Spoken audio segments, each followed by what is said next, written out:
4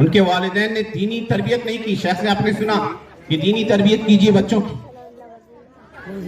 اسلام نہیں جانتے کیا ہوتا ہے اسلام, اللہ اور اس کے رسول کو کچھ جانتے ہی نہیں. ایسی سوسائٹی میں ان کا اٹھنا بیٹھنا ہوتا ہے جو بے دین ہے, بلکہ کہہ دیجئے کہ دین کے خلاف بھڑکایا انہیں جاتا ہے. تو ایسے بھی لوگ ملیں گے جو کہیں گے ہم اللہ کو نہیں مانتے, اللہ کے وجود کے منکر ہوتے ہیں. یہ ارتداد فی العقیدہ کی دوسری صورت ہے کہ اللہ کے وجود کا انکار کیا ہے. وہ کہتے ہیں کہ یہ کائنات خود بخود وجود میں آ گئی, یا ہر 36,000 سال بعد یہ دنیا روٹیٹ کرتی دوران ہوتا ہے. شیخ الاسلام ابن تیمیہ نے لکھا ہے مجموع الفتاوی میں ہے, یہ ارسطو اور یونانی فلاسفہ کی جو جماعت جو کہتی ہے کہ کائنات مادے سے وجود میں آئی, اللہ سبحانہ تعالیٰ کی ذات کو یہ نہیں مانتے تھے. کہا انہم اشد شرکا من مشرک العرب, عرب کے مشرکین سے بدترین شرک کا یہ ارتکاب کرتے رہے. تو جو شخص اللہ کے وجود کا انکار کرتا ہے, وہ کہتا ہے اللہ کو ہم نہیں مانتے, رسول کو نہیں مانتے, وہ مرتد ہے. عقیدے میں ارتداد کی تیسری صورت یہ ہے کہ اللہ سبحانہ و تعالیٰ کی صفات میں سے کسی صفت کی تکذیب کی جائے, جھٹلایا جائے. شیخ محمد بن صالح بن عثیمین نے لکھا ہے کہ اگر کوئی شخص اللہ کی صفات میں سے کسی بھی صفت کا, اللہ رحمان ہے, وہ کہتا ہم مانتے ہی نہیں. اللہ عزیز ہے, غفار ہے, وہ کہتا ہے ایک دم نہیں مانتے. اگر جھٹلاتا ہے اس صفت کو تو شیخ عثیمین کہتے ہیں کہ یہ شخص کافر ہے, مخرج عن الملہ ہے, کیونکہ یہ قرآن اور رسول کو جھٹلا رہا ہے جس قرآن کے اندر اللہ کی صفات مذکور ہے.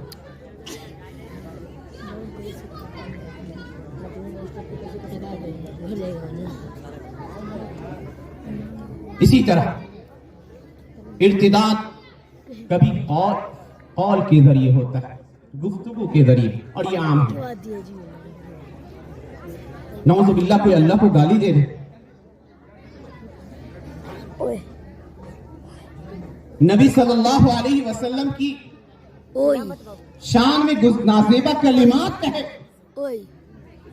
آپ کی نبوت کا انکار کرے, آپ کے ساتھ توہین آمیز گفتگو کرے آپ کے حق میں, تو شیخ الاسلام ابن تیمیہ نے کتاب لکھی ہے الصارم المسلول علی شاتم الرسول. اس کتاب کے اندر لکھتے ہیں کہ جو شخص پیارے نبی صلی اللہ علیہ وسلم کو گالی دیتا ہے, برا بھلا کہتا ہے, وہ شخص کافر ہے, اور اگر وہ توبہ کرتا ہے تو اس کے توبے کو قبول نہیں کیا جائے گا. یہ جمہور اہل علم کی رائے ہے. لا یستتاب واجب القتل, یہ شخص واجب القتل ہے. اگر اسلامی کورٹ اور اسلامی حکومت رہے گی تو ایسے شخص کی سزا گردن زدنی, گردن اس کی اڑا دی جائے, یہی اس کی سزا ہے. جو پیارے نبی صلی اللہ علیہ وسلم کو گالی دے, ان کی شان میں نازیبہ کلمات کہے, تو یہ قول کے ذریعے شرک ہے, ارتداد ہے. کہ انسان اپنی بات کے ذریعے دین سے پھر جاتا ہے. ارتداد کی تیسری صورت ہے کہ انسان اپنے فعل کے ذریعے مرتد ہو جائے, کوئی ایسا کام کرے جس سے وہ دین سے پھر جائے. مثال کے طور پہ قرآن کریم, اللہ سبحانہ تعالیٰ کا کلام, قرآن کریم کے ساتھ گستاخانہ معاملہ کرے کہ اس کو گندی جگہ پہ لے جا کے ڈال دے, یہ فعل کے ساتھ مرتد ہونا, یعنی وہ مرتد ہوا بالفعل. یا وہ سجدہ کرتا ہے کسی بت کے سامنے, سجدہ کرتا ہے کسی قبر والے کے سامنے جا کے, تو کہا کہ یہ بالفعل جو ہے اپنے فعل کے ذریعے, اپنے ایکشن کے ذریعے ارتداد کا شکار ہوتا ہے. اور ارتداد کی چوتھی صورت یہ ہے کہ کچھ چیزیں ایسی ہیں جن کو شریعت نے واجب قرار دیا ہے انسان کے اوپر, وہ واجبات و فرائض ہیں. انسان ان واجبات و فرائض کو چھوڑ دے تو ایسی صورت میں وہ مرتد ہو جاتا ہے, دین سے پھر جاتا ہے. نمازیں نہیں پڑھتا, ایک دم نہیں, انکار کرتا ہے, کہیے گا تو لڑ بیٹھے گا آپ سے, روزے نہیں رکھتا ہے, زکات نہیں دیتا ہے. شیخ الاسلام محمد بن عبد الوہاب نے بڑا لطیف رسالہ لکھا ہے نواقض الاسلام, اسلام سے نکال دینے والی چیزیں 10 چیزوں کا انہوں نے ذکر کیا. ان میں سے ایک اہم چیز انہوں نے ذکر کی الاعراض عن دین اللہ لا يتعلمه ولا يعمل به, کہ اللہ کے دین سے اعراض کیا جائے, پھر جائے انسان, نہ دین سیکھتا ہے اور نہ دین کے مطابق عمل کرتا ہے. تو جو شخص نمازیں چھوڑتا ہے, روزے نہیں رکھتا ہے, زکات نہیں دیتا, بالکل لیا. دیکھ لیجئے ایک شخص وہ ہے جو نماز پڑھتا ہے کبھی تصاہل کرتا ہے, علماء نے اختلاف کیا کسی وجہ سے کہیں بھول چوک ہو جائے, نماز کے وجوب کا ممکن نہیں ہے. حالانکہ اللہ کے نبی نے کہا, مسلم شریف کی حدیث ہے, بین الرجل و بین الکفر والشرک ترک الصلاۃ, کہ انسان اور کفر و شرک کے درمیان حد فاصل وہ جو چیز ہے وہ نماز کا چھوڑنا ہے. تو اگر کوئی شخص نماز کی فرضیت کا منکر ہے, روزے کی فرضیت کا منکر ہے, کہتا ہے کہ ہم پیسے والے ہیں, ہمیں کیا ضرورت ہے بھوکا سے بھوکے رہیں, نہیں رکھیں گے روزہ, زکات کو ٹیکس سمجھتا نہیں دیتا, حج جیسی عظیم الشان عبادت کی اس کو توفیق نہیں ہوتی, تو ترک کے ذریعے بہت سارے ایسے واجبات و فرائض جن کو اسلام نے فرض قرار دیا ہے, اگر وہ چھوڑ دیتا ہے تو وہ ارتداد کا شکار ہو جاتا ہے, وہ شریعت کی نظر میں مرتد ہے, دین سے پھرا ہوا. تو یہ 4 چیزیں ہیں جس کے ذریعے انسان ارتداد کا شکار ہوتا ہے, کبھی اعتقاد میں, کبھی قول کے ذریعے, کبھی فعل کے ذریعے, اور کبھی بعض چیزوں کو چھوڑنے کے ذریعے انسان مرتد ہو جاتا ہے. اب اپنے سماج کا جائزہ لینے کی ضرورت ہے. اسباب کیا ہیں؟ بہت سارے اسباب ہو سکتے ہیں. بہت سارے انہوں نے کہا کہ اسباب 2 طرح سے آپ بانٹ سکتے ہیں. اسباب خارجیہ, کچھ ایسے اسباب ہیں جس سے انسان پھرتا ہے خارجی اسباب کی وجہ سے, دین سے مرتد ہوتا ہے. کہیں کفار کا غلبہ, ایسی سوسائٹی میں رہتا ہے کہ پوری سوسائٹی میں کافر ہی ہے, اکیلا ہے, وہ مجبور کرتے ہیں, یہ کیا نماز پڑھتے ہو, ملیسا بنے ہو, یہاں تک کہ وہ آمادہ ہو جاتا ہے اپنے دین کو چھوڑنے پر, تو وہ ارتداد کا شکار ہوتا ہے. غیروں کے دباؤ میں آ کے بہت ساری جگہوں پہ شبھی کرم کی لہریں چلائی جاتی ہیں RSS والوں کے ذریعے. کہتے ہیں یہ لوگ پہلے ان کے مذہب پہ تھے, چھوڑ کر پھر مسلمان بن گئے, پھر ان کو واپس لانا اپنے دین میں, دھرم میں. تو دھرم واپسی کے پروگرام ہوتے ہیں, تو کبھی پیسوں کی لالچ کی جاتی اور کبھی دباؤ ڈال کر. یاد رکھیے کہ جس شخص کے دل میں ایمان جاگزی ہو گیا وہ دنیا کی ساری تکلیفیں جھیل جائے گا, ایمان سے سمجھوتا نہیں کرے گا.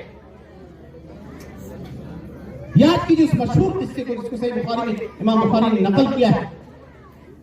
سورہ بروج کی شان نزول ہے وہ آیت, اصحاب الاخدود کا واقعہ, لمبا چوڑا واقعہ ہے, مختصر میں ذکر کروں گا کہ یمن کے اندر ایک شخص تھا جو بڑا ظالم و جابر بادشاہ تھا, جو ہر اس شخص کو جو دین حق قبول کیا کرتا تھا اس کو وہ ستایا کرتا, ظلم کرتا اس کے اوپر, یہاں تک کہ اس نے ایک بڑی سی خندق کھودی اور اس کے اندر آگ جلوایا, اور جب آگ کا اعلیٰ روشن ہو گیا تو اس نے ہر اس شخص کو جو اسلام کے اوپر تھا اس زمانے میں کہا کہ اگر تم اپنے اسلام سے نہیں پھرتے ہو تو اس آگ کے اندر ہم تمہیں ڈال دیں گے. چنانچہ مومنین کی جماعت آتی گئی اور لوگ کودتے گئے آگ میں, دین بچانے کے لیے اپنی جان کو قربان کر دیا. یہاں تک کہ صحیح بخاری کے الفاظ ہے, حتی جاءت امرأۃ, ایک عورت آتی ہے, ومعها صبی, اس کے ساتھ ایک چھوٹا بچہ ہوتا ہے. عورت جب آتی ہے آگ کے کنارے کھڑی ہوتی ہے, انگارے کے کنارے, دھدکتی ہوئی آگ کی کھائی ہے, فتباعثت, تھوڑی جھجکتی ہے, چھوٹا بچہ گود میں ہے, کیسے کود جائے, ایک طرف دین ہے ایک طرف اپنا جان ہے اور چھوٹے بچے کی جان ہے. وہ بچہ بول پڑتا ہے, یا ماں اسبری فانت علی الحق, اے ماں آپ صبر کریں, آپ حق پر ہیں, فضلجی فیہا, اس آگ میں کود جائیں اپنے دین کی حفاظت کے لیے, اپنی جان کی پرواہ نہیں. تو جس شخص کے دل میں ایمان ہوگا, جس شخص کی رگوں پے میں ایمان کی مٹھاس گھل مل گئی ہوگی, وہ دنیا کی ہر تکلیف کو سہنے پر آمادہ ہوگا, اسلام اور ایمان سے پھرے گا. حضرت خباب بن ورد رضی اللہ عنہ سے امام بخاری نے حدیث نقل کی, مشہور ترین حدیث ہے, کہا اتیت النبی صلی اللہ علیہ وسلم وهو